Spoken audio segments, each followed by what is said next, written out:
podcast. I'm in Max. Pursuing the RPG hobby with reckless abandon. Why, hello, and welcome to Season 21, Episode 15 of Happy Jack's RPG Podcast. My name is Stu. My name is Kimmy. Hey, I'm Mac. I'm Stork. And we're back. Yeah, here we are. Here we are again.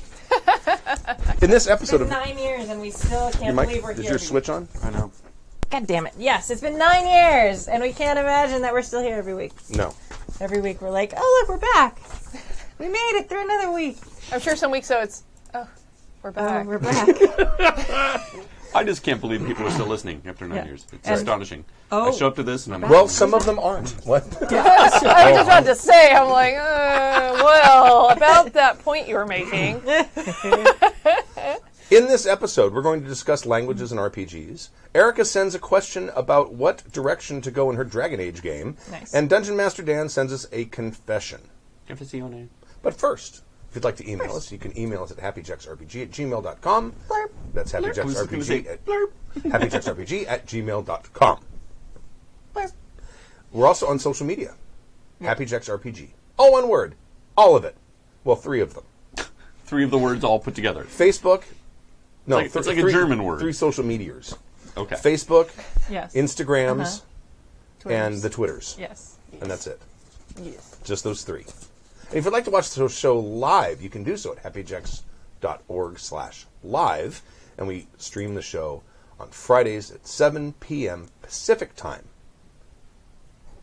And I wish you guys could see like the amazing grin on Stu's face when he says that. It's a little awkward and super creepy. I like it. I'm very happy that we're doing it at 7 and not 8 because... Sleep. Well, yeah, fair. And by the way, the 50th Renaissance Pleasure Fair is going on in Irwindale, California right now. You can go to renfairnoe.com/SoCal to find out information about that. People are going to Google renfairnoe.com. Right, I know. And they're going to be like, Sleep? Can you explain what sleep is to me? I've heard of it. I don't know. Okay. Stork? It's that brief period of time when you lose consciousness between work days. Yes. Oh, I thought that would only happen when I drink too much. Well, that's how you sleep. You mean the thing that happens in my car in traffic? Yes. Oh, okay. Oh, yeah, that's a good idea. That's You know- the best place to have it. Once I got a CPAP machine, I stopped falling asleep when driving. Oh, yeah. That's good. I used to fall asleep at stoplights. Yeah. I'm like, I can rest my eyes. Oh, God. All right. Well, the road's sitting straight. I might as well just like rest my eyes for half an hour later. All right. So there's that. Also, you've got a thing going. Want to talk about that? Yes. I don't know why I'm still able to talk or do anything at this point. I have been working diligently on a project that some of you may have heard about last year. It is Typecast. It's a web series. We have relaunched with an Indiegogo campaign because sometimes you try the first time and things do not work out. Yeah. And the Kickstarter was not where we needed it to be. For those that missed it, it is a web series that follows the trials and tribulations of 3 struggling actors in Hollywood. They are trying to break out of their typecasting. Monster movies, sci-fi movies. They're literally monsters. I was going to say, why would they be typecast doing monster movies? Yeah, so we've got like a character who would be a Benedict Cumberbatch level thespian, except he looks like an unspeakable horror, so he can't seem to get out of that. But we are running an Indiegogo. It's going through till May 11th, and honestly, we need all the help we can get. We've got great rewards for our backers, and money is good, but hey, share it out. Algorithms are a bitch. So the more we get it shared, the more likely people will see it. And you can see it by going to bit.ly, which is bit.ly/typecastgogo, which has nothing to do with go-go dancing and everything to do with helping us make monsters. Excellent. And it's a series that you're going for, too, not just a one-off. Yeah, it is a first season, 8 episodes. See? Nice.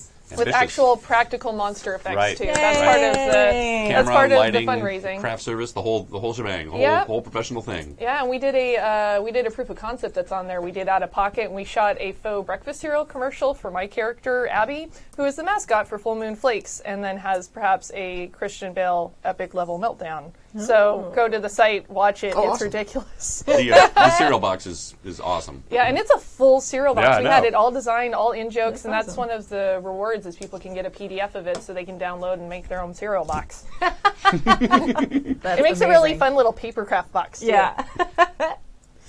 Very cool. It's like an activity book. Excellent. What's the URL of that again? It's bit.ly, it's bit.ly/typecastgogo. Nice. Typecast. Go. Fabulous. Okay.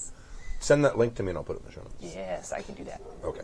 Our first topic, or our topic, and I realize that this is something that when I'm running games, I tend to gloss over this kind of thing. Uh-oh. And that is languages. Yeah, I was really curious about this topic for tonight. I've only a couple of times have ever really dealt with it, and I realize that that's kind of missing an opportunity, because there's a lot of potential dramatic events that can happen when there's a language barrier between, especially when you have games where it's an exploratory game. It's like, okay, we're in this kingdom and we need to go over that way over the hills and find something. Well, if there's significant isolation, even if at one point the peoples on either side of that mountain range spoke the same language, in a medieval setting especially, after a dozen generations, language will drift enough where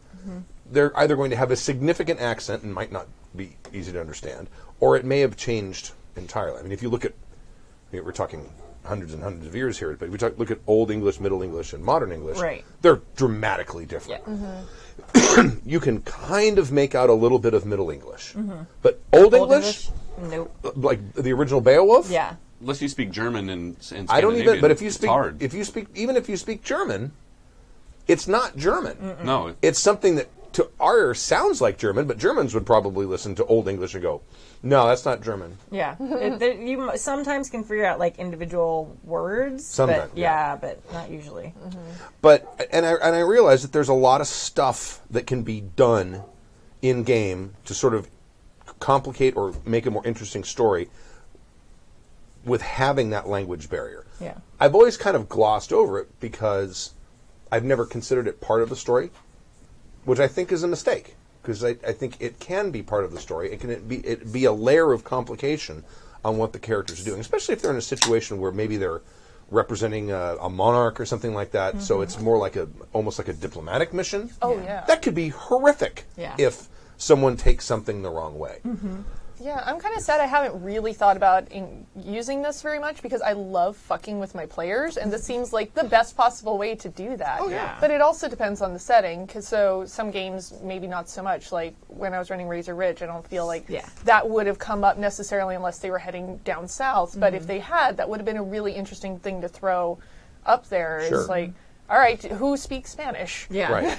Well, one of the things I was thinking about is the fact that if the party is all English-speaking people, in Razor Ridge, for example, maybe there's an Indian tribe and they have their ancient language that no one speaks, and when they want to talk amongst themselves and don't want to be overheard by the party, suddenly they're going to switch to a different language, and it's like, takes notes right? for season 2. well, but that actually is baked into D&D. There was Common, Oh yeah. oh yeah, Elvish, Dwarvish, Gnomish, Orcish. underworld Yeah, but or there's whatever. And I would use that occasionally. Like the elves would all go amongst and talk amongst themselves in Elvish. And anybody speak Elvish? No. Yeah, it comes up a lot more in D&D because the system's built for that. Well, and they did address it originally, because you could take that other language as part of your racial language or native language. I feel like one of the big problems with that, though, is it's sort of like set the die for, not die like die, but you know what I mean. Set the die for other RPGs to do language wrong. Because I don't think that D&D does language right at all. It pisses me off, because like we were saying a second ago, language is regional. It's not racial. Right. And D&D, it's like, oh, all the elves speak Elvish. It's like, okay, they probably would start that way, but eventually there'd probably be many dialects, like in Tolkien. I was about to say. You have Sindarin, there's the Noldar who speak, you've got Quenya, you've got all these things that are all these different languages of Elvish, some of which I speak, some of which I don't. Can we get a sampling of that, please? Aye, Melamani. Yeah, thank you. Hello, my friend. I'm into that. Yeah, I know Quenya more than the other ones, but that's the High Elvish. But it's because as the elves move around through history, their language develops with them, and they actually branch into multiple races and things like that. So D&D is like painting all elves with one brush, while I can see the purpose it starts with. If you really want to get into it, it's much more interesting if it gets deeper than that if there's more flavors. Do you speak this regional dialect of Orcish specifically on your character sheet? No, okay. Right. Oh, sorry. Well, and also it's like they may speak the basic language, but they may not know certain slang words. Right. I think one really great example of this, because I'm binge watching it right now, is The Expanse. Mm-hmm. Because The Expanse, humans have gone through the solar system, and there's Earth, there's Mars, and then there's the Belters. And the Belters have been out in the belts for so many generations that their bodies have changed, and they speak with a very heavy accent that you can kind of understand, and sometimes you can't. Well, and it's also an amalgamation of more than one language. Yeah. It's sort of like a... Esperanto? No, there's some Spanish in it that reading it you can kind of see that probably came from a Spanish word or some other Latin-based language and things like that. But and I mean they've been out there. I don't know if they say in the they say generations. Series. It's sort right. of It's been a while. Yeah, it's been a while, and that language really reflects their culture because they're a bunch of people who were like, our life on Earth sucks. We're going to go out into the asteroids and try to survive there, mining water, because people need water, and we'll just kind of hope that they'll give us food in return for it. Yeah. Which sometimes they do. Yeah. And it was... it was people in different segments of society who decided to go up there and do that, and all those people end up clumping together, and that's one of the reasons that language is such an amalgamation. Yeah. Is because there might be people who speak Spanish, and people who speak English, and people who speak Chinese, and all kinds of different languages, all coming together. So they're borrowing slang terms from each other. It's kind of like what happened in Firefly. Yeah, exactly. Similar. Everyone cusses in Mandarin. Yeah. Or I think it's Mandarin. Yeah, because of the generation shifts. Right. And TV censors. Yeah, right, yes. Blade Runner had the same thing. Gaff comes up speaking this street language. He goes, I know it, every good cop did. Which one of the things that pissed me off about the sequel is that all of a sudden he's in the retirement home speaking perfectly good English. Spoilers. There's a lot of things that piss me off about the sequel. Me too. Don't get me started. Yeah. I agree with you, Kimmy, that yes, they could definitely. But what we're really, first of all, I love languages. I love playing with language. I love puns, and I love the study of language and the evolution of language and where words come from. What we're really talking about, though, are like regional dialects, which is a much more interesting thing, I guess, to talk about than say. Like here in L.A., if somebody doesn't want to be understood, they just speak Spanish to somebody else, and there's other people who go, I don't know what you guys are talking about. You guys are talking about me, aren't you? Which is the equivalent of like your half-elf ranger talking to the elven queen, and then the rest of the party doesn't know what's going on. That's not very interesting. That's really kind of the only way languages are used in D&D is it's sort of a code that you can talk and nobody else can understand. Well, there's thieves' cant or whatever they call it. Yeah. What is more interesting is the dialects and such. And that then brings up the communication problems. I mean, take for example, even in England, they're speaking English, but the thick Cockney accent and a high British accent are almost completely different. You cannot understand one from the other. It's like, are these even the same language? I think you guys are both speaking English. It does bring up an interesting thing about communication, which might make an interesting. If you run into a group of isolated humans or isolated elves, they speak a completely different language. And now part of the adventure is just trying not to die because you guys are not being misunderstood. Yeah, not saying something that's inadvertently insulting. Right. Well, and there's just so many ways to use it. Like, it doesn't even have to be a thing to throw off the party. It can be something that is a clue for the party. If someone walks up and you notice, these two people who completely don't know, who are pretending not to know each other, both have almost the exact same accent that show that they're from like probably a very similar region. Maybe and it's far from here. And it's far from here. Maybe maybe that's the thing. Maybe it is coincidence, but maybe they do know each other. Why are they pretending not to know each other? You can use it as things to help the party too, rather than just things to like speed bumps and stuff to throw in their way. Yeah. Well, and it's fun to play with it too when it's not even like a real language, because we ran into that with like when we were playing Vampire, which was always really fun, where it's like, all right, who can actually fucking talk to the dolphins? Yeah. Or you had the one and there was like the Snidely Whiplash things are going, meh, and it was like that was their language. And like even that kind of stuff though, even though it's not as grandiose as some of these other things, is super fun to throw at people. I remember I was running Phoenix Dawn Command, and there was a creature just came up, and there was like, and this one person decided they were going to talk to it. Nice. And it just ended up evolving into this weird little thing. So there's so many layers that language can add. So it definitely makes me want to incorporate it more in future games. Absolutely. And one of the opportunities it gives you, if you do, I mean, almost every game system has at least some sort of mechanic for languages, how many you can learn and what exists or whatever. And if you have a player who, you know, maybe is a newer player who's you're having trouble getting them sort of into the swing of things, you can suggest to them when they're making their character, why don't you take this language? Nice. And then we sail across the sea and come to a small island, and lo and behold, there's only one person in the party that can speak to these people directly. Yes. So they have to act as translator. Yeah, and they're suddenly given a really great spotlight. Exactly. That also has a purpose and a direction that isn't like them, oh, you have to, you know, there's a reason that it's there that they can figure out fairly easily. Right. Like, it's not like, you are the one, do what you want. It's like, oh, God, there's so much stuff. It's like, this is a thing. I grew up on Neo, this you're island chosen. when I was little. Yeah. Or something like that. Whoa. Yeah. Whoa. Why do you think, and I think you were saying earlier, Stu, that this is something you kind of avoid sometimes? I normally have avoided it because I've never really considered it to be part of the story. I've always considered the story to be the events that are unfolding rather than the journey of the events that are. I mean, I've always sort of, I think wrongly discounted it as a one of the points of the journey through the story. And I think that it can absolutely be part of that. And it can be a constant, perpetual part of that, that it's constantly fraught with danger, especially if you're dealing with people who you don't necessarily, in some barbaric culture where they're uber violent, and you know, you get picked up, you're on adrift on a ship, and pirates from another country come and pick you up and bring you on board. They're not treating you bad, but you watch them when they're dealing with each other, and they're horribly violent to each other. Right. Are you their guests, so they're treating you better, or are you just haven't said anything to piss them off yet, so they're leaving you alone? And there's, you know, there can be this sort of like pervasive unease about when is the shit going to hit the fan? When is one of us going to say something that gets construed incorrectly? Yeah. Maybe when we're trying to learn the language. Yeah. And I think that I think it's sort of a shame to not have that element in it and hand wave it. Yeah.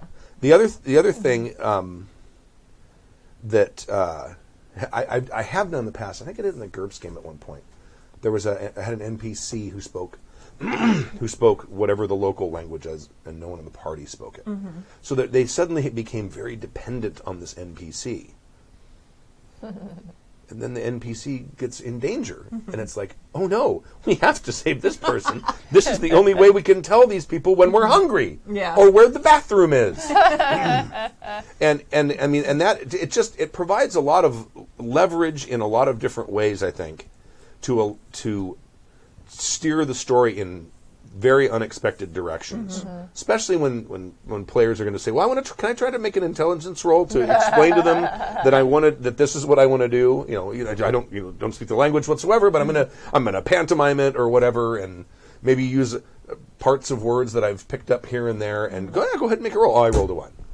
Okay, great. You know, Yes. that sort of thing. Game time. Yes. Right. I feel. Oh, go ahead. It can make an interesting disad or such for characters as well. I mean, look at Lilu, Yeah. Fifth Element, Multipass. right? Look at Lilu, where Big she's bada boom. slowly learning the lange through the course of Right. the movie, and you know, because originally she starts out with all this gibberish, and he's all trying to communicate. But even like Chewbacca, who has a language of his own, he just doesn't have the vocal cords to speak English, is still, you know, and somebody can understand him. There's always that kind of fun element about having somebody that's speaking a different language around, and you know, they're either frustrated. People are like, "What did he say? Get this walking carpet out of my way." And then Chewie's like, "Rrr." It's like, "Boy, you said it, Chewie." You know, that can be a lot of fun to explore. Now, what do you think? Just because now I'm thinking about this, you know, it's all in terms of throwing things up for the players. But what about inviting one of the players in a game to perhaps speak a different language starting out from the rest of the party and see where that goes? That could be really interesting, too. Well, that's kind of what Stork is doing in the L5R game, because his character is mute. Well, Spoilers. Right. Spoilers. His character is mute and spoke some sort of sign language from his clan. Bold move, sir. And I got a lot of flack for it. So bold move. Well, that's because you're the most verbose player. And you were playing pick a difficult mute. characters. The chat room which may I or may not like. be talking about that exact thing right now. I got a lot of like everybody wants a mute person to not be able to communicate at all. Which, when I actually read the paragraph in the L5R book, says that they're intelligent and can communicate, and they do very well. There's nothing about, and you don't get any more points for being mute than you would be for having a missing fingernail. It's the same amount of points you got off. I think fingernail maybe. In GURPS, it must be a much bigger disad, but the point being, it depends on whose fingernail it is. If it's our fingernails, it's totally different. Especially yours. Yeah. That's a major disad if you're missing a fingernail. I was the other day, but I have a lady for that. Yeah. No, I think you handled it well. Like, I mean, I think it also, like, the way you used the sign language and the way you used, like, your chalkboard and stuff like that. I think those are really great things that you can, in some ways, start incorporating into. I mean, we see that in alien movies all the time, like The Arrival. If you haven't seen it, it's interesting and weird, but like, they slowly are finding ways to communicate with this alien race, and it usually starts. I mean, we've seen it like in Contact and things like that. It starts with numbers, Right? because numbers are kind of universal. So, Stork finding his ways to communicate with the party, with his friend knowing his sign language, and then like writing, finding those common elements that they can communicate with other people can also be a really great challenge. Like, better than a puzzle in a dungeon. And it's okay. Good. No, and it's important to learn because sometimes they carry a book that says "To serve man" on it. Right. Right. it's a cookbook. Yes. Has anyone seen Sorry, Arrival? It was awesome. Has anyone seen Arrival Not or yet. The Arrival? The Arrival, the one I just talked about.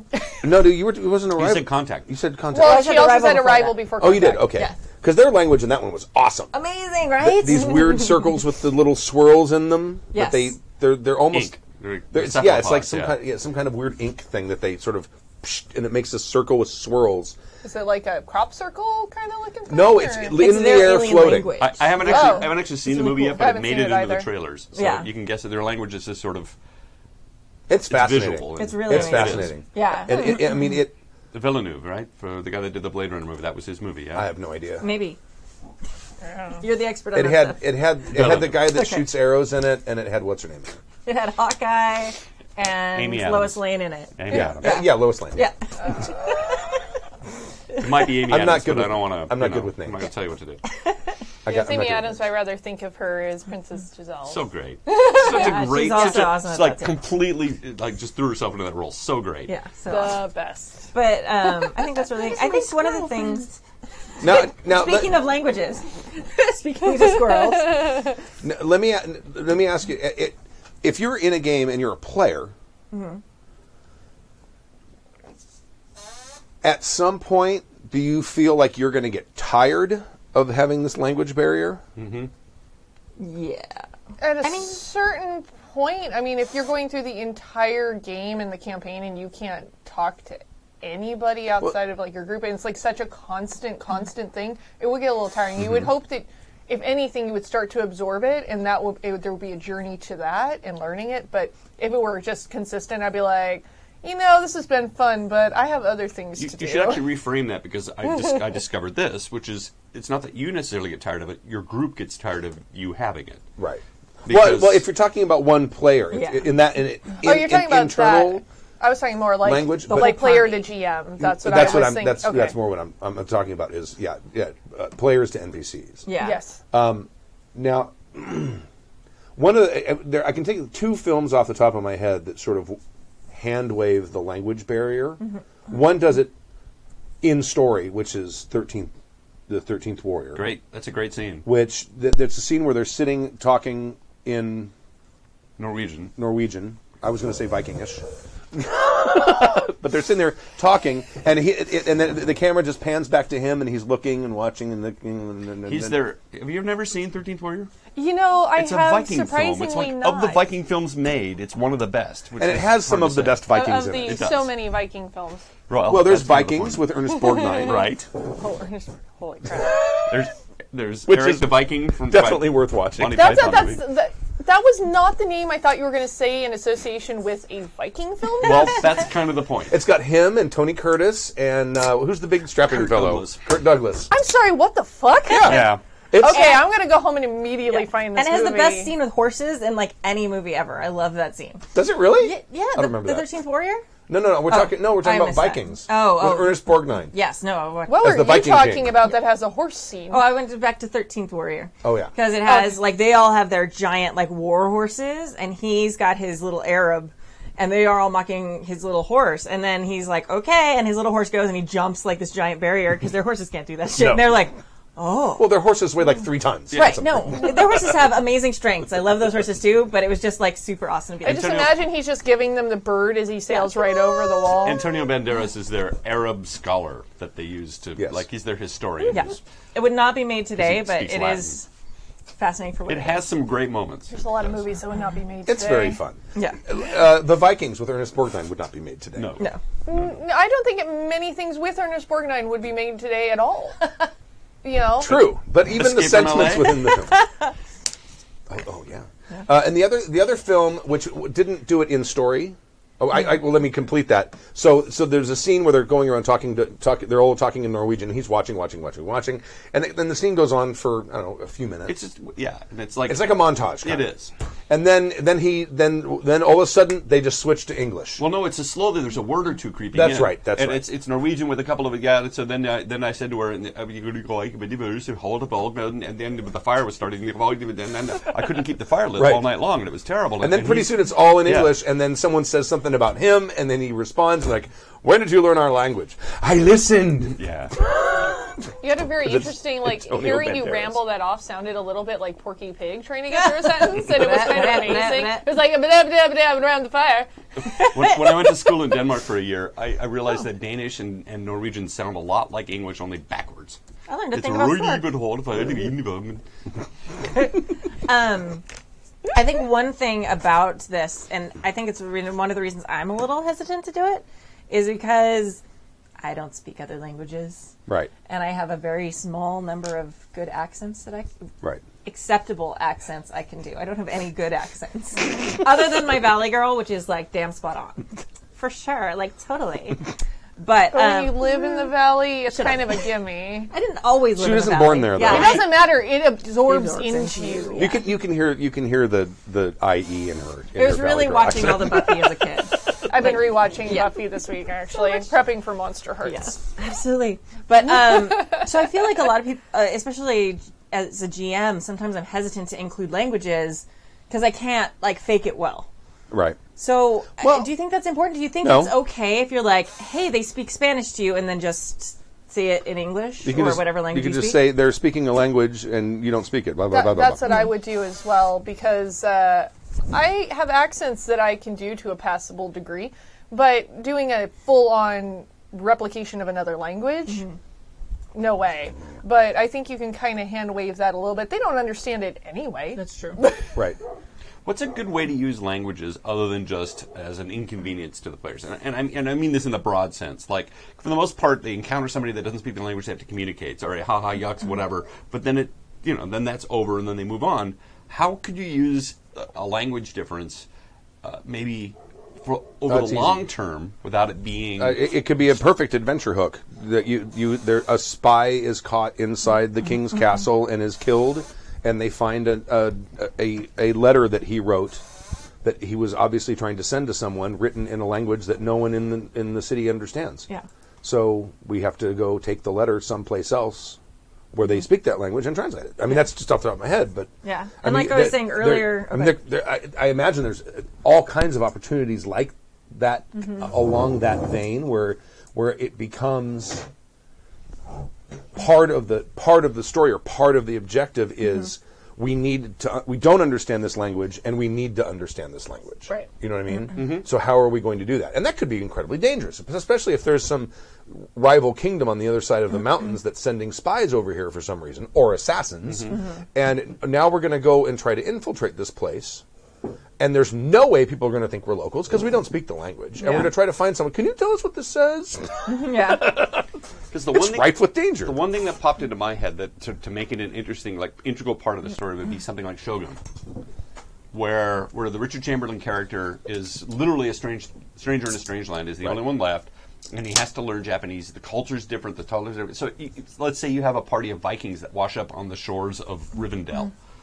I would watch that movie. And they have to deal with the elves, and their culture is different, and it's different. But there's only 4 of them, and they can't just go through and piss them off. And so the elves don't understand them, and they don't understand the elves, and they have to like get along and figure something out. But maybe I just wrote a great adventure right now. But is one of the Vikings Ernest Borgnine? That's Yes, what I want to know in this definitely. scenario. Okay, cool. If it were Stu in the group, yeah, he's going to make the Ernest Borgnine. Well, and it can also be like we were talking about a little bit earlier. It can also be a clue. Like if you're talking to someone and you pick up and you do a great perception roll or something, you figure out, oh, hey, that's an accent from that place that's the enemy of that. Maybe this is a spy. Like it can also, it in addition, I mean, you may not have to know what he's saying to be like, wait a minute. So you can use it as a boon to the party as well. I mean, and there's, I mean, and that wouldn't require a language roll. That's just intelligence. Yeah. Like, I mean, a lot of people, most of us, can probably at least kind of recognize. You can parse most things language. out sometimes. Right. You know, you get a sense of things. Or at least, I mean, I recognize Spanish. I can kind of recognize Portuguese. I may not reliably be able to tell the difference between the two, unless it's one of the 40 curse words in Spanish that I know. At Latin, people would generally can recognize Latin, and so I mean, I think it's totally reasonable to say I just want to make an intelligence roll to see if I can recognize this language. If I'm traveled enough, or if the culture is advanced enough where I would have been exposed to it at some point. Right. So yeah, that I think is a very reasonable thing. Having been in a culture where I don't understand the language and they understand me, but for the most part, you'd be surprised at how many universal signs you suddenly know. Like, I just need to eat, or I'm thirsty, or I want a air stamp, or whatever. You'd be surprised at how creative you get to communicate, and there's certain things that this is drink pretty much universally across the planet. In every culture with cups. In every culture with cups, right? But even then, they can still suss it out. It's like, oh, Maybe. right, we don't. It's surprising. The Canaanites from the Dog Star may not necessarily, because they're like, what? Because for them, drink may be, But yeah, It's a for the dog most star. part, I get it. I see what you did there. I mean, you can Canaanite, parse I get it. things out. And there's also the thing that happens a lot when you're traveling here is that a lot of times they are more multilingual than Americans are. So a lot of times you go places and they speak your language and you don't speak theirs. Oh, sure. And that's an interesting flip too, where you can't be safe speaking your own language, because that's the whole thing, is that discussing using their language as a barrier for the players, but them having to also conceal their goings on from somebody who can understand both. Yeah. And then it's in certain cultures, especially, they're English is taught routinely. Yeah. And so you can't. They can switch into a language and talk about you, but you can't switch to English and talk about them. When I went to Tokyo, it was totally like that, where it was just like, I know that they will understand pretty much anything that I say unless you start getting out more rural. But when you're in Tokyo, I don't understand half of what was being said, but they understood what we were talking about. Right. Depending on the country, like Denmark, nobody speaks Danish. You can't expect it. Even the Danes barely speak Danish anymore. But they speak every other language. Even the cab drivers speak 5 languages. That's amazing. Well, they have to. It's Right. they live on an island the size of Pasadena. I mean, it's not very big, and it's its own country, and they're so continental. They speak French, German, English. And then because they know Scandinavian and because they know French and Spanish, they get all those other Latin languages for free, and they get Norwegian and they get Swedish. So they all speak like 7 languages. It is humbling. You go there and you're like, hi, do you speak English? Well, of course I do. Yeah. Yeah. Oh, right. Yeah, okay. and the Romance languages really are that close. I remember when I went to France, I suddenly remembered all of this stuff from Spanish in high school I thought I would never use. And then I came back and I couldn't remember a goddamn thing. But while I was there, I'm like, oh, I weirdly kind of know what's happening right now. What is happening? My mutant powers are finally developed. And that might be fun. It's like, run into an isolated group of people that speak a dialect of Elvish or a dialect of Common that's completely new and different. Just like you're saying. Mm-hmm. Yeah, like a adjacent language where you can kind of parse it out because you know this other one. Yeah, that's super. That's a great idea. I like that. And it's amazing, like how quickly you do pick up a language if you're completely in it all the time. Oh, yeah. So Well, I wouldn't know. No. I picked up English pretty fast. But did you? Did you? I missed you, Stork. Aim higher. I'm tall. This is all I have left, man. No, Let me have this. Can't even lift this. that was a good discussion. Are we done? I feel like Yeah, we're done. Okay. Guys. You wanted to read Erica's email? Yeah, it looked like fun, and Dragon Age campaign sounds awesome. And this is her first time Right? writing in. It's very exciting. Erica Odd is a great. Hey, Erica, if you're watching, or whatever, it's a great story. I think you guys, or she contacted you guys because you were doing was it Savage Worlds? Well, she started watching the Savage World stream on the YouTube. The Tomorrow Right. Legion. And Yeah. then and because she's this vast knowledge of Savage Worlds, she was sending in corrections and information, joined the forums, and here she is writing in now. Yeah. Yeah, it'll She's be taught less. us everything we know about Savage Worlds. It'll be less sexy than the last time I was on here reading a email. That was awfully fun. That was though. pretty Is amazing. that possible though? Really, less sexy? I don't know if the chairs could handle it again. So What did you do to the chairs? nothing. Nothing. I melted them with my hotness. Obviously. I feel Okay. super self-conscious about my dirty joke. Oh God. You want me to explain it to you? Yeah. Okay. No. No. We're having a language barrier Papers problem. down. See, this is where All right. this ad comes in. Stu, when women get turned on. Women get turned on? Who knew? This has been Happy Jacks, the Birds and the Bees podcast. You should probably read now. I'm going to do that. I'm going to, but I have to wait until everything. No, you don't. No, you I- need to save them both. Jump right in. Go. No, because I'm really enjoying this. It's Friday the 13th. It's been a long fucking week. If they're going to go crazy, I'm here for it. That's right. It's Friday the 13th. That's right. Yes. All Totally. right. You know what? Just let me just say, fuck this computer. Since we started, it's been rebooting. What the fuck? Well, didn't you drop it 8 times? No, this is the one you spilled Coke on. Oh well. It's the Pepsi syndrome. Which kind of Coke? Totally. Diet. Yeah. Oh, okay. I meant liquid versus No, it's harder to. Yeah, the powder not so. Yeah. That's easy to get back Oh, out. you That just get much one of those money. little air cans and just Oh, no. You take the little stem out of the air can. and then just Do they even sell that stuff anymore? Can you even get that Coke? anymore? Yeah, I'm sure they do. But I don't know. Just in the 80s. It's not like... What are you talking about? Yeah, Coke? see? Coke. Like cocaine? Yeah. yeah. Yes, they still sell Coke. Yeah. You can't buy it at a dispensary. Well. But You can buy it from your local dealer. Not that we endorse any kind of drug use on this podcast. Thank you very much. Here's an email. all right. Oh, now you want to solve it. Oh, look, it's going to boot. Go ahead, I'm sorry. All right. Hello, Happy Jackaroos and Happy Jillaroos. Erica Odd here. Year-long YouTube watcher and forum member. First-time emailer. Second-hand rose. Third time's a charm. Fourth kind encounter. Fifth the vodka. Drink. She's got away with words. Etc., etc. I have an interesting question to pose to you for some advice.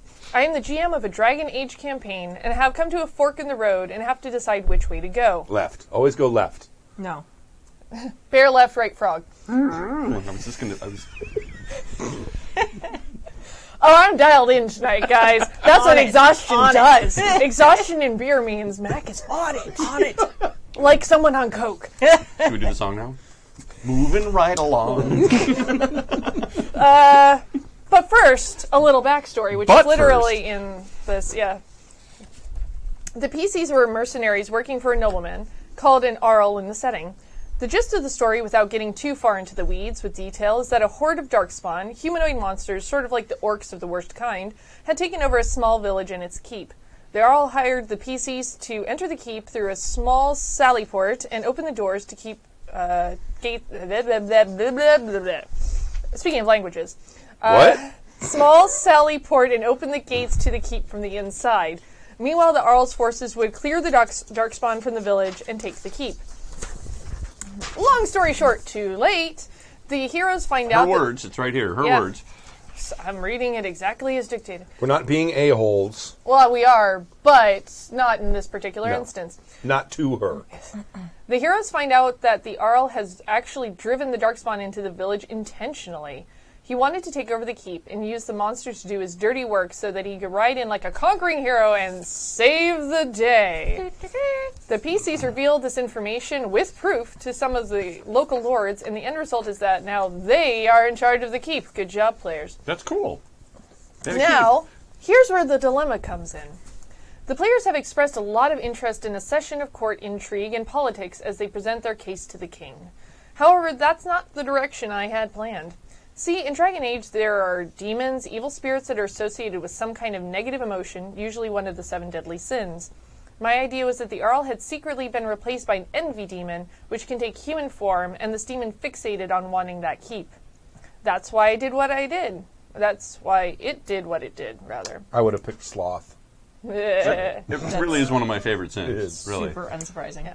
Now the PCs have the keep, and the demon still wants it.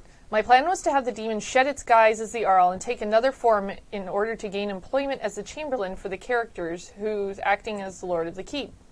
Then it would be the demon trying to get that character more and more isolated from the others so it could take its place. Ooh, that's tough. Here are the pros and cons as I see it.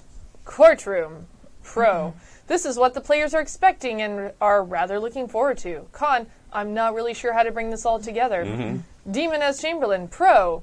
This is what I have planned for and written out. Con. I allowed the players in an earlier session to find out what envy demons were, so they might catch on too soon, and that there's something off about the Chamberlain, and I wouldn't get much to do with it before they figure it out and take it on. So which direction do you think I should take? Follow my original, more subtle plan for the demon, or indulge the players' expectations and come up with a throne room drama? Thanks, Erica Odd. Go ahead. Both. Yeah, that was I what was I thought. about to say you can walk that middle ground. The demon has jumped and is now someone else, right? So Yeah. you don't have to worry about having that dude around and have that court intrigue stuff. So you can have the court intrigue stuff happen, but maybe Well, the Chamberlain is obviously going to travel with the Lord because who is going to empty his chamber pot? Whatever else chamber. I don't even know what Chamberlain Chamberlains pot? do. I don't know what Chamberlains do.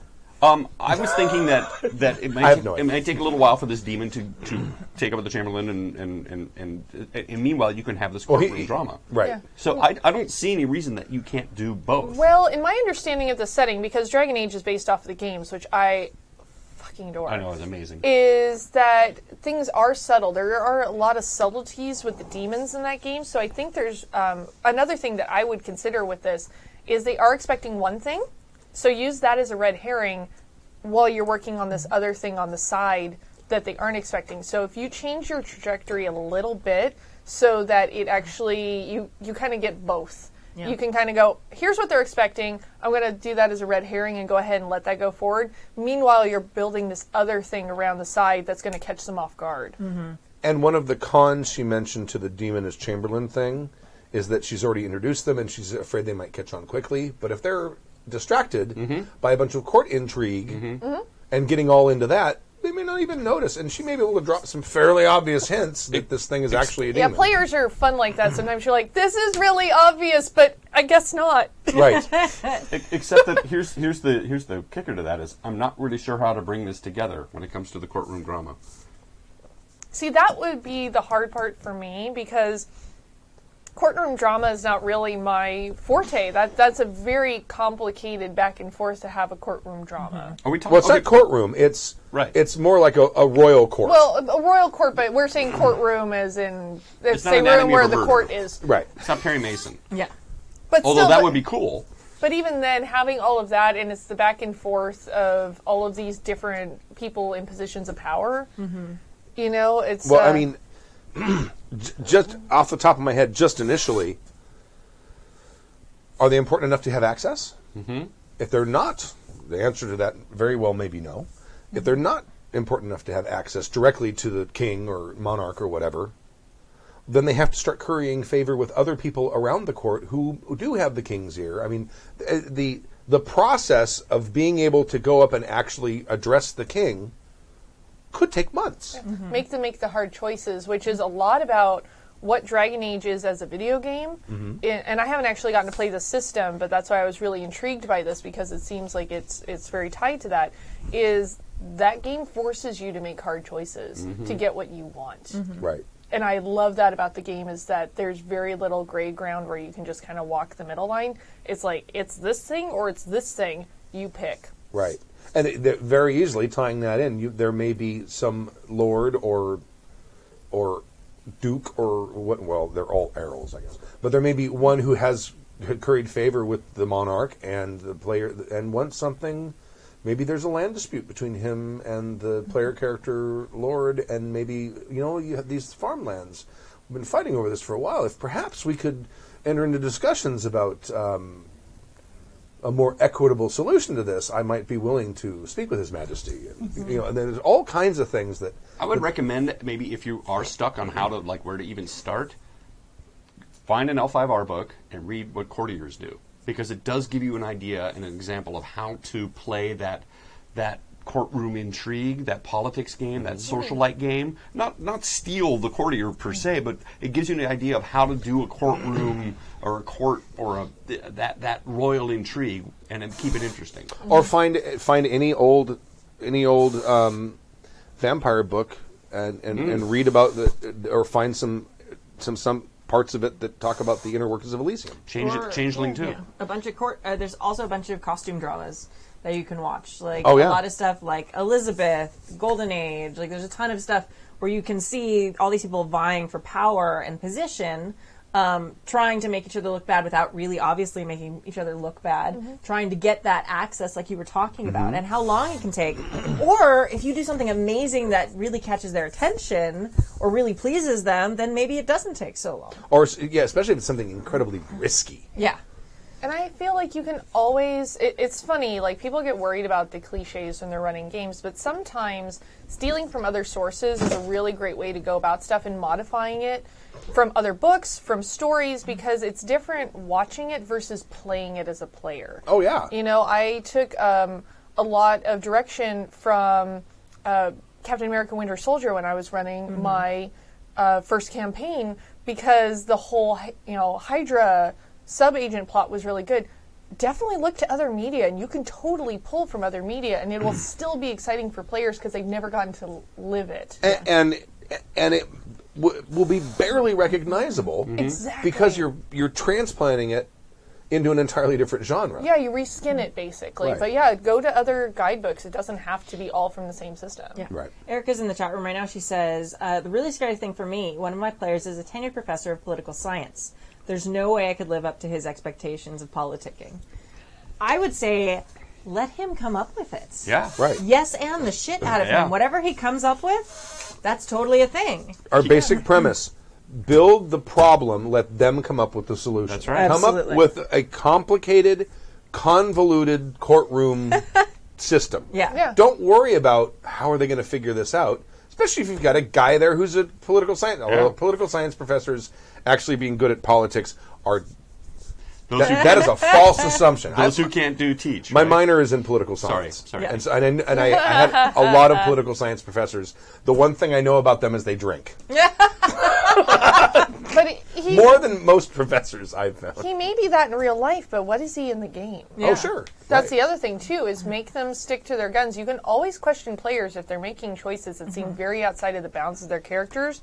Having knowledge as a person versus knowledge as a player are two very different things. And it could be just as simple as, well, getting an audience with the king, you're going to have to go through the Chamberlain and such, and he is very hard to get an appointment with. You may have to curry favor with him. And that's as simple as that. And now they have to come up with a solution for it. Well, Whether it's pay him off, whether it's frame him for a murder, whatever it is.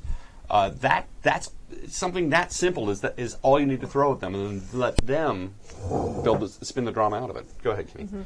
I was going to say something that's I sort of forgot what I was about to say. Sorry. Oh, one of my favorite things to use is rumors in situations like this. Like have them talk to different people in the court.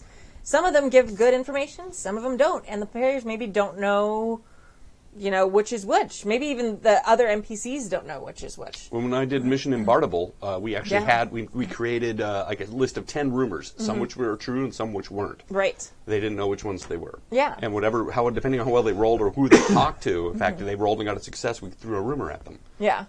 So I think that's a great way. Some of the rumors actually give viable information. Maybe someone's suspicious of the Chamberlain, and some of them maybe aren't. Oh no, the Chamberlain's the best. They gave access to one person who started a rumor about how faithful and wonderful they were. Oh, sure. So it'll be great when they find the real Chamberlain's desiccated body stuffed in a behind a bookcase Yeah. or something like later on, and that could be used as proof. But I'm saying there's no reason you can't combine both. And again, just give them the problem and let them come up with the solution. You just kick back, you drink a beer, and watch the poli-sci guy bully the rest of the party into doing things his way. Right. It'll be fun. Yeah, I mean they're both awesome. I don't. Just remember, countervailing forces. What's that mean? Countervailing?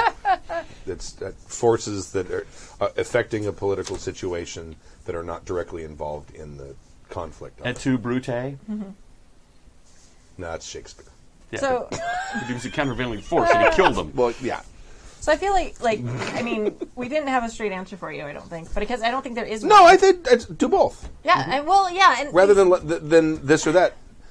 I don't know. It's a great opportunity to do both, because if you're kind of concerned that having the demon replace the Chamberlain might be seen as too obvious and they might pick up on it too soon, give them something they want to do that's distracting them from that. I personally, That makes sense. to me, that is the best solution. They can be doing this royalty drama, the upstairs downstairs or Downton Abbey thing, for a couple of episodes, a couple of sessions until they finally meet the Chamberlain, and at that point the demon is firmly replaced him. And maybe the Chamberlain, who was the existing Chamberlain for the old Lord, and even though it's not really him anymore, maybe he's been to court. Maybe he's bending the ear of the PC Lord, saying, "Well, this is what I know about these people here." Right. It's, oh my God, it's a perfect opportunity for that guy to totally screw them over. Yeah. And you can also still use it as a red herring. Yeah. Because if they're already expecting it, lean into that and then find a way to circumvent them, because then they're going to go, oh, we were dumb. Because they were following the thing that seemed the most obvious. And I can tell you this, the players, we're so entrenched in just trying to either stick with our character and figure out what the heck's going on. We don't see the obvious. We really don't. I've been playing a lot, and for the most part, these blatant clues are right in front of us, and it'll go, I didn't get that. There's a reason it was a GM that coined the term clue by four. Yeah, right. Yeah, that comes a lot, and you're like, this is really obvious. I guess not that obvious. Did you have a problem with they're Razor going to Ridge? figure this out. Did you think it was really obvious? And Razor Ridge was an interesting thing because I gave them some opportunities to go other places, and they just kind of fucked off and did their own thing. And they gave themselves puzzles and then solved it themselves, and I just kind of let them do it. Well, that's what we're saying. They're their own worst enemy. Yeah, they gave me way more ammunition sometimes, but there were things where I'm just like, oh my God, you guys, I totally just gave you the thing. And they were just like, la la la, we're werewolves. Yeah. I got to say, when Preston showed up, was it what's his Preston had been there since the first goddamn episode, but but nobody went and talked to anyone in town. When you finally had him walk in and talk, what was his full name? Preston Germain. Preston Germain. And he was based off of the music. Robert band. Preston. He was. I love the pun and all that. And then you do the perfect female Robert Preston. It's so perfect. You were like, I'm glad that you qualified that with female. well, because you were basically, he's doing that quick speaking thing and he's selling barbed wire. What did you had a Well, he had this wonderful thing that he had. It was a brand new invention. It was called barbed wire. It's a lot like this kind of wire you ring around your property, and it's got these little bits on it that will keep all of the bad guys out. And it's a brand new invention. I'm bringing it here, and it's dollars on the barrel head, and we will sell it to you. I think you said it's with the capital B. And it rhymes with P, and the stands for pool. I was dying watching the episode. It was hysterical. And it sucked because I had that character couched since the first episode. But that's the thing, is the players are having so much fun that I went ahead and I still found a way to make him work later. It just wasn't where I had hoped he was going to fit in. And as obvious as all of your clues were, it didn't lead them to his doorstep, and you actually had to then shoehorn him in later. And that's the point of bringing up Preston, which is obvious to Mac. She's like, what the hell? But players, sometimes we just don't see stuff. The barn burned down. Maybe you should go see if there's weird people in town. But they were Nope. but it We're worked too busy out. It was smelling fine. our butts. Actually, we smell each other's butts, and it's a form of greeting. Werewolf. It's what we do in the shadows, man. That's I'm doing a what we do in the shadows reference. And There's a Stu is just not getting fantastic song. I can't remember. Who wrote it, but Grapham always comes down and sings it. The guy who used to be Epoxy Boggart. And the basic story of it is all of the dogs went to a meeting place, and when they go to the meeting place, they all hang their assholes up on the hooks in the entryway, and then they're in there having their meeting, and there's a fire. So they all rush out and grab whatever asshole is hanging on a hook, and they all leave. It's a creation myth. Yes, and that is why when two dogs meet each other, they smell each other's butts to see if they can find their own asshole. It's a very... That's a whole new level to canines. It's much funnier in the song. The song is freaking hysterical. I'm going to take your word for it, is. sir. I feel like it's a long journey for that joke.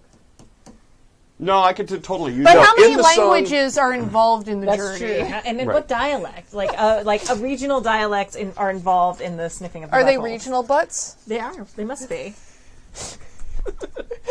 I mean, how big is this place that all Searching the dogs for in the the world lyrics. were in it at the same time?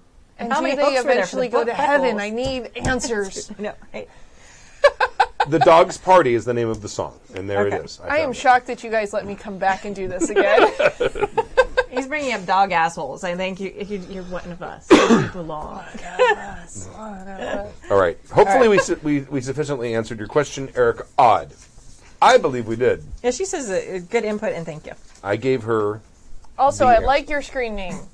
The cut of your jib is wonderful. Yes. Last email, a confession from the Dungeon Master Dan. I did not pre-read this, so I don't know if there's anything horrible in it. Awesome. Surprise! Stuart, I do you want skimmed a to little go? bit of it. Oh, I can do. Or did you want to go? I don't care. Read it at the exact same confession. time in unison In together. unison together. Ready? Sure. Forgive me, dude. You have to start with the title. Oh, see, I've already screwed up. You have. You should go. Do it again, do it again, do it again. All right, 3, 2, 1. A confession I'm from... sorry. Oh my god, you're fired. All right, a confession from Dungeon Master Dan. It's a long email. You guys could split it up. No, I screwed up on laterally. purpose so I don't You have to split read paragraphs like they do in school when you're reading books. Yeah, I'm aware of that. I know. That's why I said it. Yes. And the kids are always like, oh, can we pick the next reader? And then they have to decide, am I going to pick my friend or am I going to pick somebody I hate? And then it's like, okay. it. Or somebody who can actually read. Yeah. Forgive me. Yeah. Forgive me, douche fathers, for I have sinned. And mothers, I'm entering that. It has been 3 months since me last confession. That, you have to say, did he say me last confession? Because if he said that, you have to do it in pirate voice. Oh, shit. It's been All right, it has been 3 months since my last confession. Dungeon Master Dan here, coming at you again with a GM confession. My schedule... You have a terrible... I know. pirate I voice. know, but I'm living for it. Let her do it. I have already addressed on It's this particular fantastic. episode It's how terrible fantastic. my accents are. I don't listen to you. I know. Really, that is the least surprising thing I've learned today. That was less surprising than Mac's comment about kids reading paragraphs in class, which happened to me about 3 hours ago. All right. My schedule gets hectic. Here, I'll do it in the Valley Go. My schedule gets hectic, and my taste in games is eclectic at best. It's a little hard to get people interested in campaigns like Morking Bad, Drug Running as Orcs and Goblins for Warhammer Fantasy Roleplay, Pathfinder Society Lumbridge, Pathfinder set in RuneScape, and Duas Volt. That's so much better in the next one. Dark Ages Old World of Darkness game where you play as abominations, aka vampire werewolves. What? That actually sounds really cool. Yeah, like, what? What I'm is gonna this stop. game? Yes. I'm not going to inflict that on anyone anymore. Please stop that, Okay, yeah. that voice. Are Thank you. just some of the campaigns I have put forward with very little success. After my last campaign ended, Vampire Wild West, I was floundering a little for games, so I turned to the internet. Using Discord as a roleplay tool is fantastic. All of the tools out there have had all of the tools are out there to have a fantastic experience. Using the text chat as a great equalizer for people who need a little extra time to think about what their character might say or do in various situations. There are tools that can be integrated into servers, such as dice rollers, experience, and inventory trackers. You don't need to make time to keep notes. Everything said or done since the beginning of the game is recorded on the server. You can you can turn it into play by post or organize times to hang out and video chat and get into character for all the thespians out there. I've been using Discord to run a Changeling the Dreaming game, and it has been one of the most fluid experiences as a game master in my entire career. I've set up channels for players to explore, and they are slowly uncovering the big conspiracy that is causing all the fucking shit, like the native Fae to start killing police and civilians who stray too far out of town. That is, I've been spoon-feeding them and railroading them towards it. Oh, what? Woo, woo. Here lies... Petticoat Junction. Herein lies my sin, Jolly Jackers. Take a drink if you've heard this one before. I have been railroading my players. I have been laying the clues and the plot hooks out in front of their noses, but it wasn't enough. I have expected the players to be more proactive, looking for clues, trying to fill holes in the info by looking for the possible connections.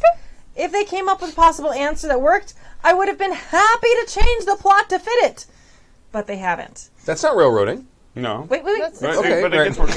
But they haven't. They spend all their time trying to get stuff, magic items, extra spells, which is fine, and I have been giving them fun adventures along the way. They're collectors. But it made Gotta catch them all. Yeah. But it made the overreaching plot grind to a standstill. I'm shocked. Yeah.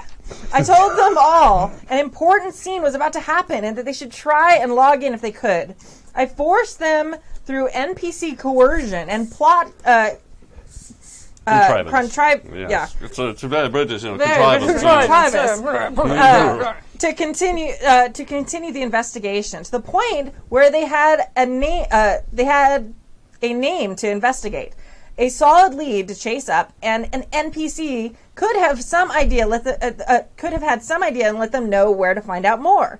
Since then, they have been too busy to really continue with weekly games, only logging in to say hi once in a while and promising to come back soon. Kill them.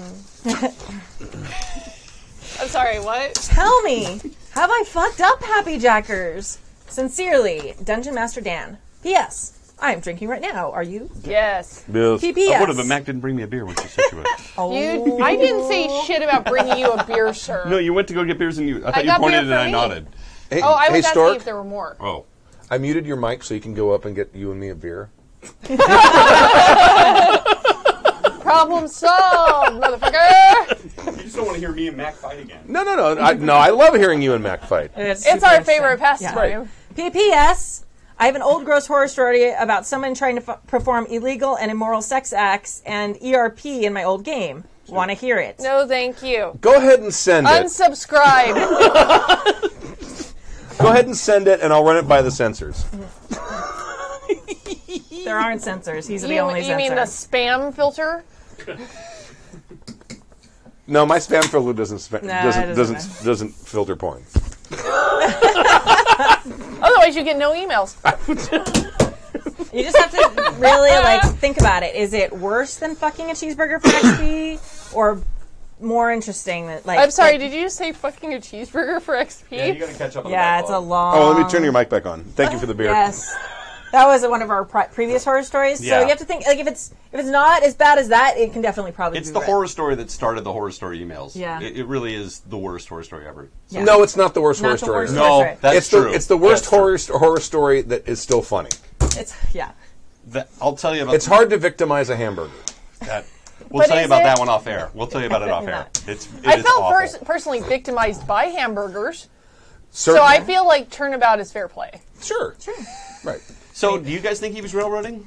Because I don't. It doesn't sound like he was No, it railroading. sounds like he's It got sounds a like bunch he of had very players. passive players. Well, here's the thing, and it's the same to me between RPGs and video games. You have people that are in it for the story, and you have the people that are in it for all the shit they can get. Right. This is a group of people that are in it for all the shit that they can get, which makes it impossible to have a really solid story. So it might feel like railroading, but it's because your players are just kind of doing their own thing and aren't interested in playing a story. Right. Or their story is, I retire with an enormous amount of stuff. Yeah, which is like the story I hope to have in my own personal real life, Right. but Hear, not hear. necessarily my game life. I think it's more similar to what you have going on with your game, which is they get so caught up in their own little machinations and plot stuff, they forget that there's an overarching meta plot. Yeah, but sometimes, but you can still make that work to your advantage, because even though in Razor Ridge, yeah, they kind of went and did their own thing, and I let them do that because they're having fun. I was having fun. Everybody was having fun. We're all having fun here, aren't we? How are you? But at the end of the day, when it came back to it, they were still invested in the plot and followed it through. It was just there was other stuff that was more important to them at the time. Distractions. But never that they had completely forgotten what was going on, and never like, oh, we want stuff like, you came in and guested. And I had it set up from the beginning. They would get something out of that.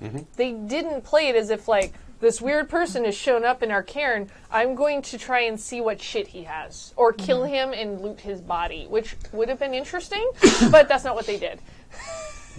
Right. I mean, I would kill you and loot your body, but I'm a garbage person. You're like I missed you, Stork.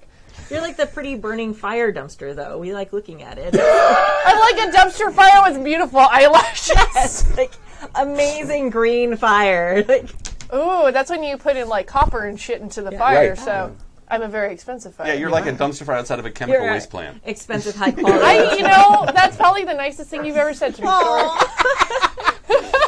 All right. I'll take it. I'm actually gonna I've started doing online games a lot more in the last year. So I've done video ones, and I've done some like over Discord, like texting, which is really difficult for me. So I'm actually gonna take part of the blame off of. I think they might be passive players, but I find that I am a much more passive player when I'm playing online games. That worked out really well, That's guys. so well. There's spilling happening. Stu dribbled. It's a thing. But when I'm playing, even when I'm playing on video and I can see the other players, whether it was on Hangouts or now on Discord's awesome new video thing. How is that? It's cool. I haven't figured out how.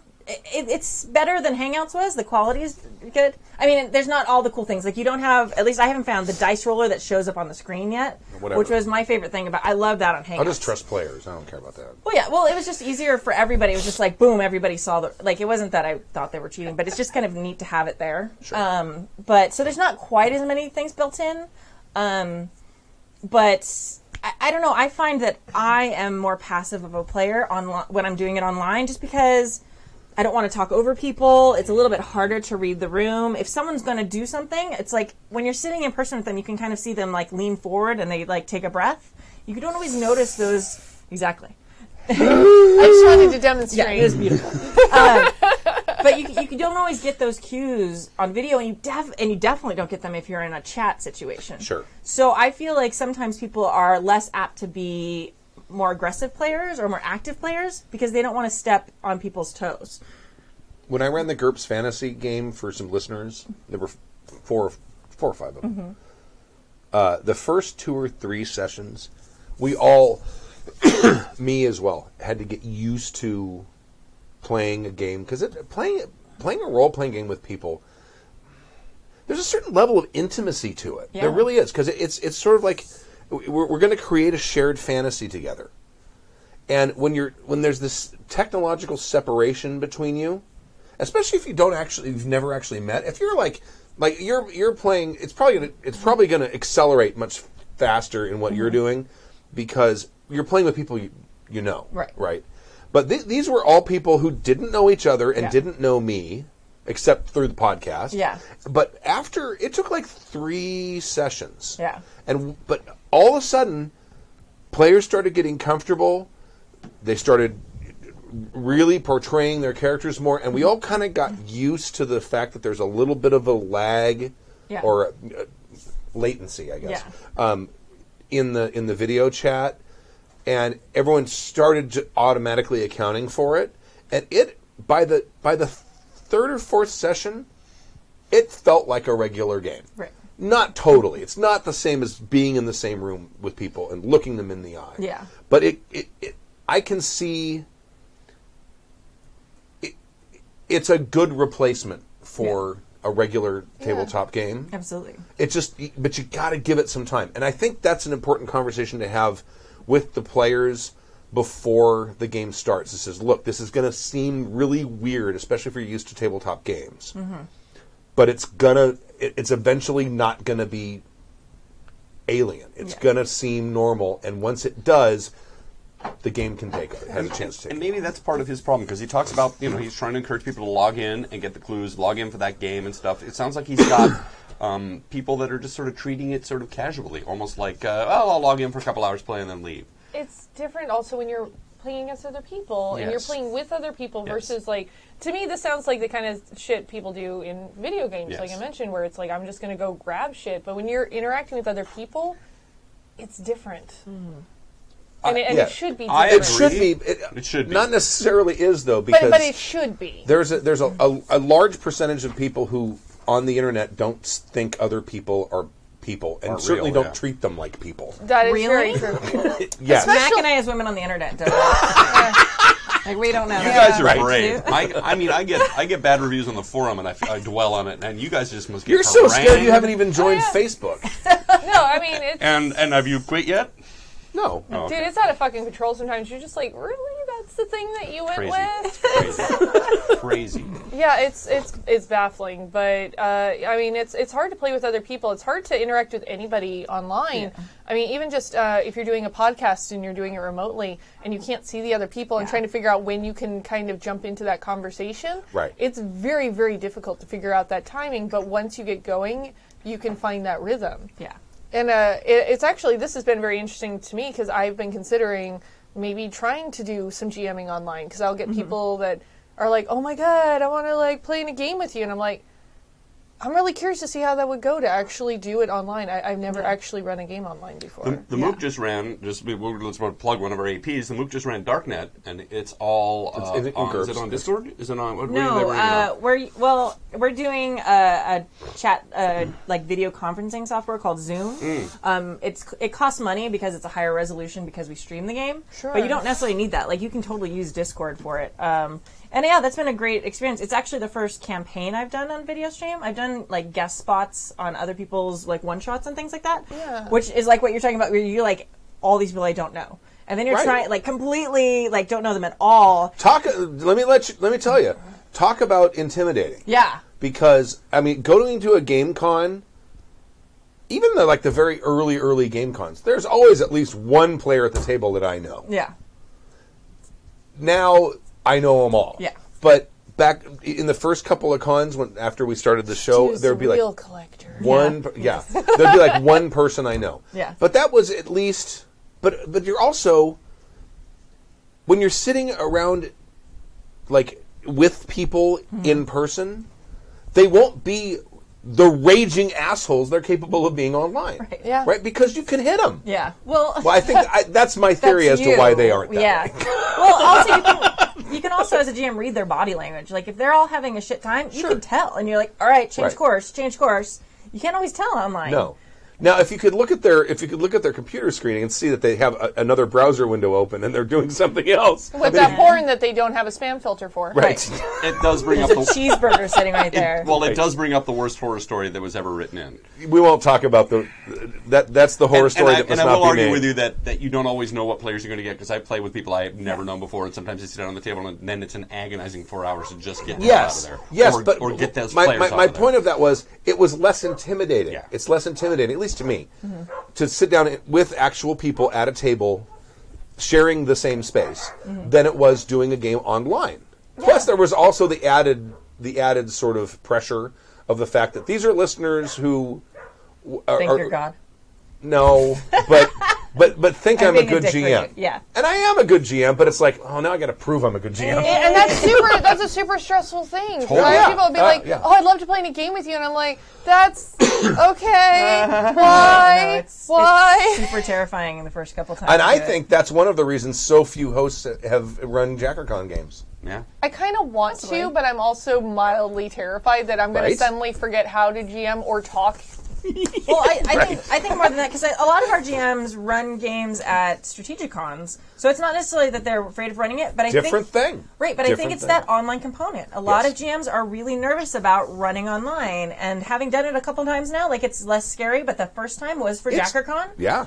I was terrified. I was like, am I going to be able to pay attention? Am I going to be able to know if they're having fun? At one point, I lost one player because he just sort of was really tired because he was in the UK.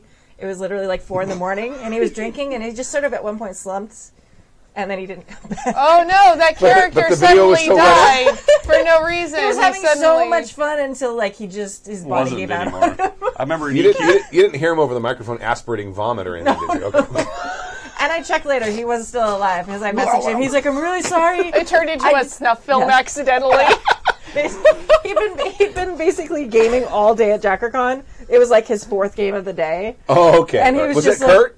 No. Oh, Oh God, I don't remember who it was. But anyway, it was. But we checked the next day, and they were still alive and fine. Right. And but yeah, I think that would be my suggestion about this, just from And I love Discord, and I'm having so much fun learning all the ins and outs of it. And it's an amazing tool. Also to Very reach powerful. out, yeah. Also to reach out to other people in lots of communities. There's so many great gaming communities on Discord. Yes, good point, sir. Yes.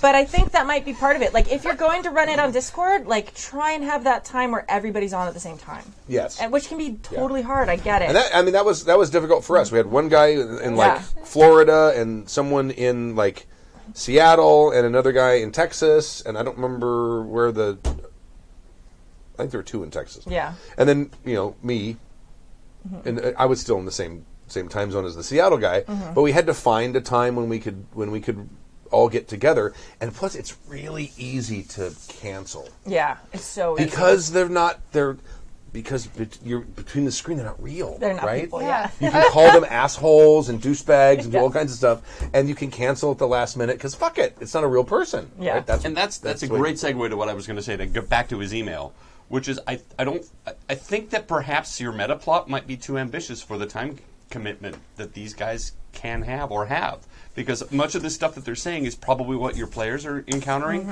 It's so easy to not invest. It's so easy to just show up hammered, or I got to go put the kids to bed, and then they never come back, or they pass out.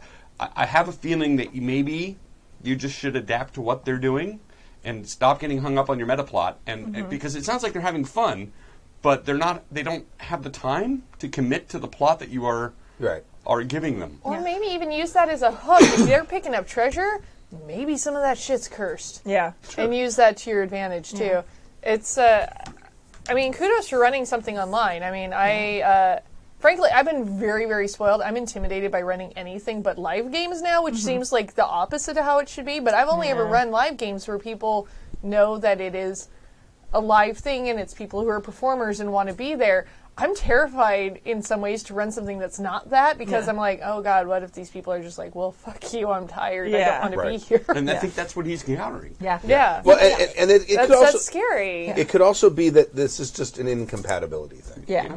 They got players who want I want to collect stuff and retire wealthy, and you've got the GM who wants to try to tell a story with twists and turns, and Yeah. I'd also neither the two shall meet. I want to piggyback on what you said a second ago. Okay. You were also saying they're having trouble tracking things. Maybe start a Google Doc where they are writing stuff down, because people are not going to remember things that they're just reading as text as much as they are things that happen in an actual table.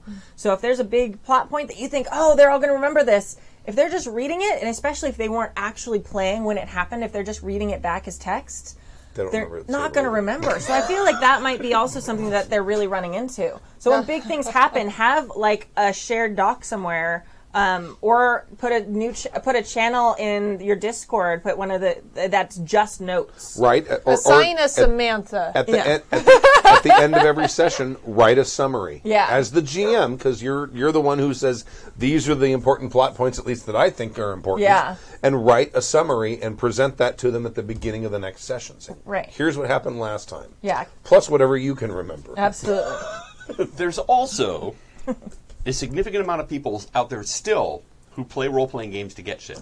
Absolutely. And I started out when I was playing D&D and RuneQuest and Dragon Age and all that stuff Dragon Quest back in the day. It was all about getting the Vorpal Sword, and going up in levels, and doing whatever game was it was. That the video game?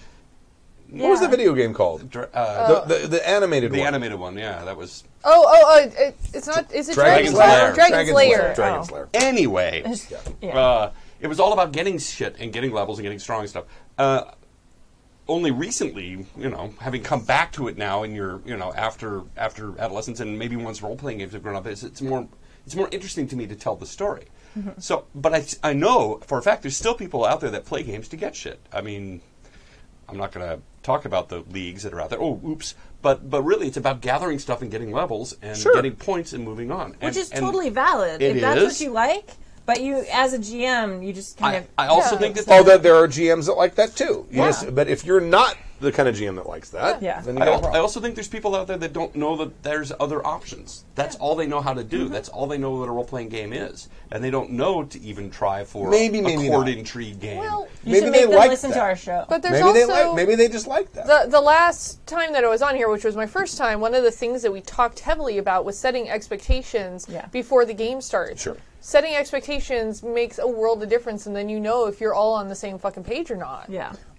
Absolutely. I think that's a hard one to ask, though, because usually it's like, oh, we're going to do horror. Oh, we're going to do gritty superheroes. Like, that's like a theme. Sometimes it's hard to be like, we're just going to get shit. Like, we don't want give them a story. Checklist. Yeah. Which would you like? Shit?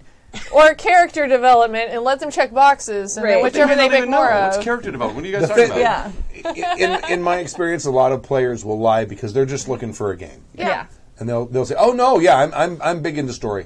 Yeah. A lot of people take what they can get because not everybody has options. Right. And that's especially true for people who are looking at online games. They're usually doing that They because probably don't have a large enough gamer community in their neighborhood. or to be their able time to, doesn't let it, like their schedule, something. Right. And the solution to that really is not to ask them whether they want role-playing. It's to do what Stu does, which is ask them 10 questions.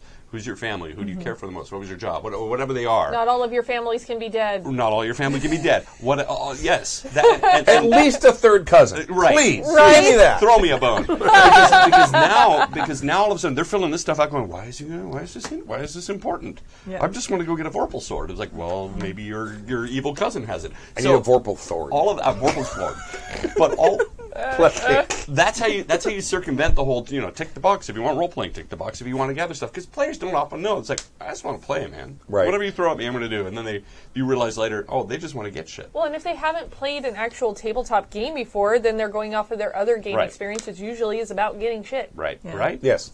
And a lot of role playing games is about it was Tappy's whole the 7 keys of Entuzler, Right. Yeah. right, and there's a lot of games that are based about getting shit, and people don't know that there's other ideas. You guys are playing an L5R game where there's 5 swords. right?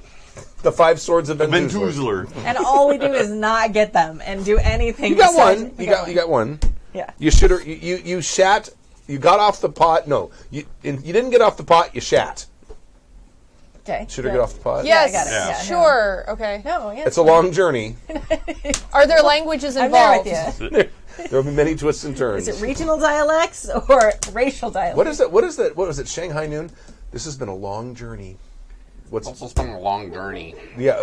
what's his Owen Wilson? Yeah, with a nose like this, I should be able to do Owen Wilson. No, his nose has this like weird Wow. Yeah. polygonous shape to it.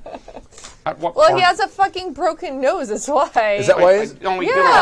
Oh, see, I figured they didn't put enough polygons in that section to make it look normal. And it just, the game developers just kind of crapped out when they were designing Owen Wilson. That's why he's got that repeat text of just going, wow. It's because they didn't write enough dialogue. So this He's condom, a minimalist. this He condom just- he got snorting minimal. thing. I saw a picture of someone who snorted a condom. Oh, my. And had it and was I basically saw flossing. somebody do that in person because there was a freak show act at Not Scary Farm one year. My understanding Is your is story to stick into it? Yeah. Okay. now sure. shouldn't that it's not whatever the people out there want to believe about me shouldn't is you fine. not be able to do that unless you've done a fuck ton of blow? But what if you use a neti pot regularly? I use a neti pot regularly. And have you tried snorting a condom, Stu? No, That's what I'm asking. But I if you have a I nose- still have the septum, What if the you have a- thing in between. What if you yeah, have a but nose that's, that the has water its own still zip goes code? through. So Well, yeah, maybe but you it goes should try- way to the back. Maybe you should try No, it doesn't That's all go I'm way to saying. the back. and Huh? record This is it your for brain. everyone. No, I mean it's like here. It goes way. Yeah. It goes way back. You can Yeah. feel it No, when you I know. neti pot. You can tell. But it still goes up and through. Yeah, but that's a long condom. What? Maybe they aren't. Maybe they get Giggity! the small size. I'm assuming that they've done a lot of blow and they've burned up their septum, and it's going in a little bit and. I don't think that's accurate. But again, try it out, film it, and then we'll Okay, judge. I'll do that. Well, you know what? Don't do that. Next You're gonna Friday. die. No. All right, and that's all for No, this- not yet. Bad I influence. found the lyrics. Bad influence. Oh God. I found the lyrics to Yes. the song, and I'm Right. going to sing them to the tune of "She's a Whore" by Stu Venable Jr. because I don't know the tune to the song. Yes. Sure. The dogs, they had a meeting. They came from far and near. They came in automobiles with a loud huzzah and cheer. But before the meeting, upon the meeting, they were allowed to look. They had to take their assholes off and put them on a hook. That's the It's song. amazing that That's it the first one. scans it's like really well. It does. Well, Yeah, right? I I know. That sounds like a really bad party, though. Then in the hall they went at once, each mother, son, and sire. But barely were they seated when someone hollered fire. And they all ran out in a rush. They had no time to look. And each one grabbed an asshole at random from a hook. I love this song. They got their assholes all mixed up. It made them awful sore to think they did not get the one that they always had before. And that's the reason why a dog will leave a nice fat bone to go and smell an asshole in hopes he finds his own. You know, I don't remember this one from the Rudyard Kipling books. It is. And they That's don't. delightful, though. And it's a recent song. I'm on Mudcat, which if you're a folk music person, that's like Yeah. Mecca. That's where you go. But I'm not seeing a credit. But I know the song is fairly recent. Yes. But I'm that's- so going to use that if Wonderful. Coyote ever shows up again in your games and you Yes. invite me back. It may be a Let's great see. origin Do story. not invite Stork back No, to what is it? Werewolf the Wild West. What is it? I wanted to play a weregoat. Oh, you were going to be like... Ah! you were going to be like a were-chupacabra. Warning. Warning. Warning. I don't know if you were going to play a weregoat. I thought Oh you were my going to be like a God. chupacabra. No, I wanted to be a weregoat. I wanted to okay. be a weregoat. Meh. A screaming and fainting weregoat. We're going to do that in the offline game. Okay. Okay, that's fine. We're devolving. No, I do have plans, though. I have something that I want you to come and do because I think you would be amazing and you would throw the players for a loop and it'll be delightful. Were llama? Yes, that's you nailed it. Yeah, but What a llama, that's. there's a llama. What a lot of funny llamas. Here's a llama, there's a llama, llama, llama. But how do you get to llama school? Duck.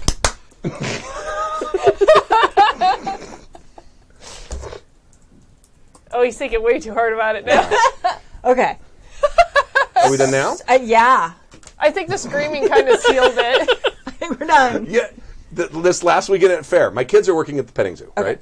And they've got goats now. Yeah. And one of the goats screams. Yes! And I mean, everyone within 50 yards, 75 yards of the petting zoo is going, oh my God, what is that? And there's this goat going, ah! And it literally sounds like someone screaming like they're falling down a fucking well. Is there an adoption form for this goat? Because I want it. Oh my God.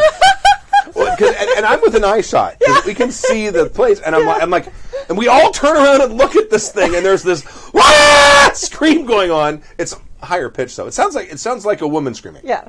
And we go and Oh, I would look, blow out everyone's ears. I won't do it. Oh, no, don't do it. and there is this fucking goat going, Wah! Goats are creepy animals. I totally get now why they're doing the nipple. And there's like goat videos on Would the thou world. like to live deliciously? Creepy. Well, and plus the fact that their pupils are shaped like freaking. But here's the thing about that, and I actually did goats. read the reason that they're shaped like that versus like cats, because cats goes the other way. Goats is because they're worried about predators that are moving up through the grasses, so that's why it's shaped that way. Really? Whereas cats, it's things that are moving horizontally.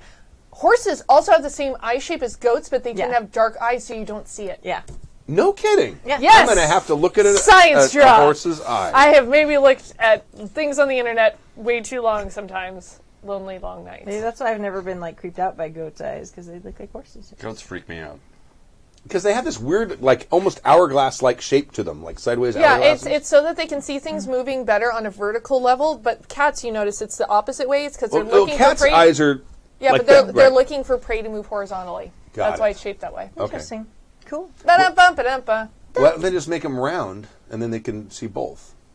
Because that's not the most We efficient. but that's what we have, and we kind of suck at everything. Yeah. We Well- can't even tell if it's a barn owl or the Mothman. We've done pretty well. No, I don't think we have, sir. That's I not do because not of think our we eyes. have. That's the thumbs. Huh? The thumbs. The thumbs have a lot Yeah. to do with it. The thumbs and the big brains. Yes. It's thumbs so we could make like night vision goggles to find out if it's an owl or a Mothman. That's all. That's the only reason that we know the Are difference. they heavy? Then they're expensive. Yes. All right. All right, Yeah. so we also I'm supposed Tomorrow is ShadowCon. ShadowCon, our new show is starting, so that will be ShadowCon, and Gina's running that show, and she's inviting. It's not going to be one shots. It might be one shot sometimes, but they're going to be guests coming to GM games. They might be short campaigns. It might be like 2 sessions, or it could just be one. So we'll see. Dear Gina. Yes. That's what Gina's doing. wanna It's go up to to there. Gina. Yep, Gina's entirely running that show, and that one's going to be twice a month. So, and that one will be on the second AP. and fourth Saturdays? Look is that what on she's doing? happyjacks.com/org. This So, is happyjacks.org. Sorry, happyjacks.org Slash schedule. Thank you. I don't know why. Or if you just go to Happy Jacks, there is a little link for schedule, and there's even a little. You have the little window too. Yeah, it's really cool. You scroll through that. It is really cool. And yeah, That it? and Demigods on Sunday. Super exciting. Do Yeah. the thing. Oh yeah, plug your Indiegogo. Plug your show again. Oh yeah, I'm doing the people that thing. showed up late. In case that you forgot that I was doing a thing when you were here earlier, because you were all here earlier, correct? Yeah. So I am working on an Indiegogo campaign for Typecast, the web series. It's all about monsters in Hollywood. If you want the elevator pitch, which is Hollywood speak for compare your shit to other shit, it is Being Human meets extras. Right now we're seeking funding to do an 8-episode first season. However, the nice thing about Indiegogo is we raise what we raise, and we'll make as much as we possibly can. We have a lot of cool rewards, including a perfume that is formulated to smell like our fictional Full Moon Flakes, which is chocolate and marshmallows. Ooh. And it's one of the weirdest, coolest rewards I have ever seen on anything ever. Mm-hmm. But if you want to check it out, it is bit.ly, which is bit.ly/typecastgogo. That's bit.ly/typecastgogo. And if you can't donate, share it out, because algorithms are a son of a bitch. And the more that we get stuff shared out, the more that we can expand the circles and eventually take over the universe, much like an evil goat. Yes. After Harvey Weinstein, you got to be more specific about monsters in Hollywood. Can we not?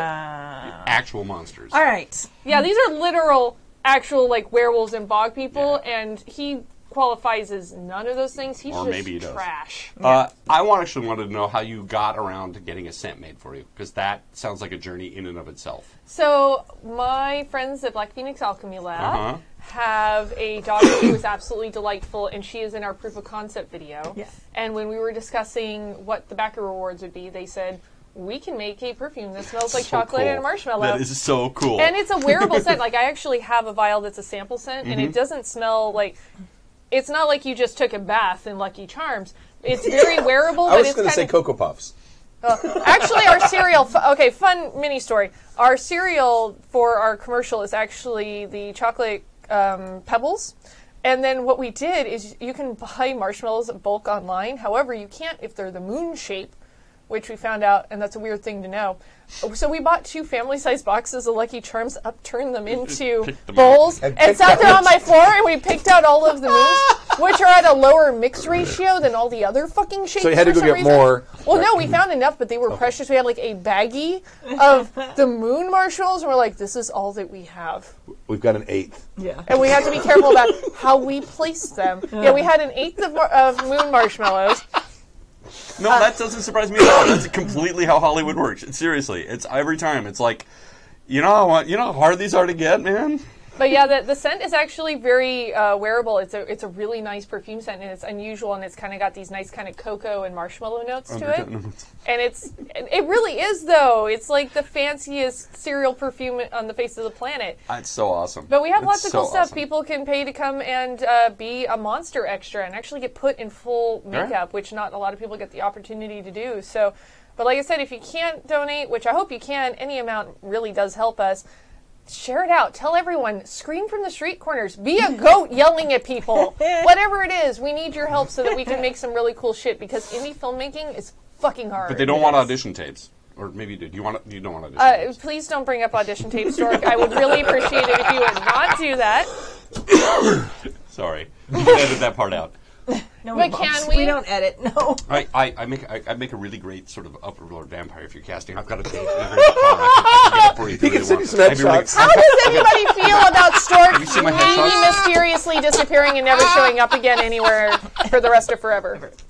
I'm asking for a friend. I'm just saying I got some headshots in case. I mean, Headshots. That gives me an idea. Oh, I'm sorry. You got the pictures.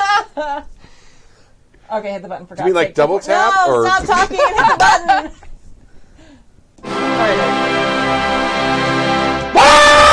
We're listeners of happy Thank you for joining us for season 21, episode 15 of Happy Jack's Yes. RPG podcast. My name is Stu. My name is Kimmy. I think I'm still Mac. Thank you very much. If you want to come out to the Renaissance Fair this weekend and see us, when's our meetup? 21st? Sure.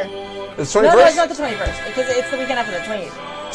28th of April. If you're in Southern California, when you come to the meetup, that's Saturday, right? Yep, that's the Happy Jacks meetup at Rotary around noonish. There you go. All right, thank you very much. We'll leave with a song. Pathfinder, fatal savage lands. Evil plots will be usurping. Though we could do with less burping, Happy Jack's podcast will be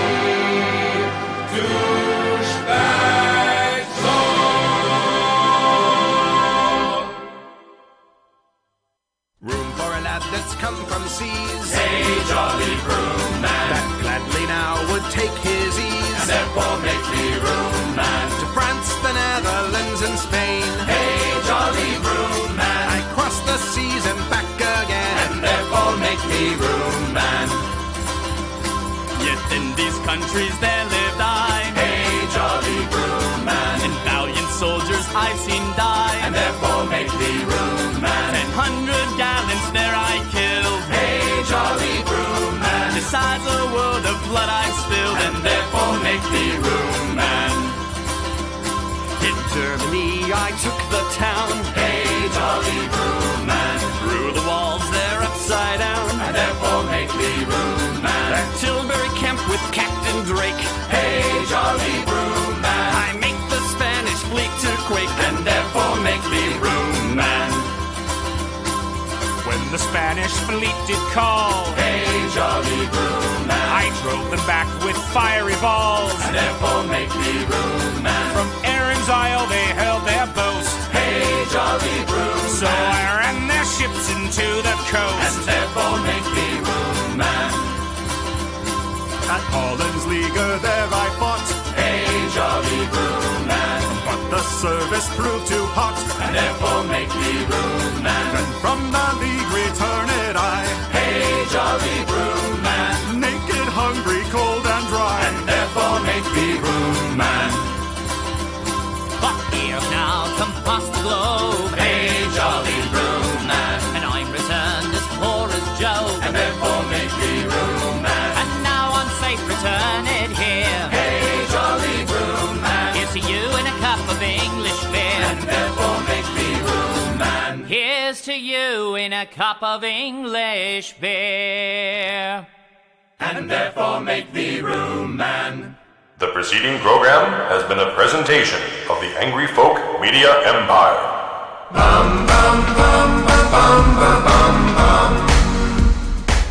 You know, that's just like your opinion, man. Go away, Baton. Why problem make when you no problem have you don't want to make?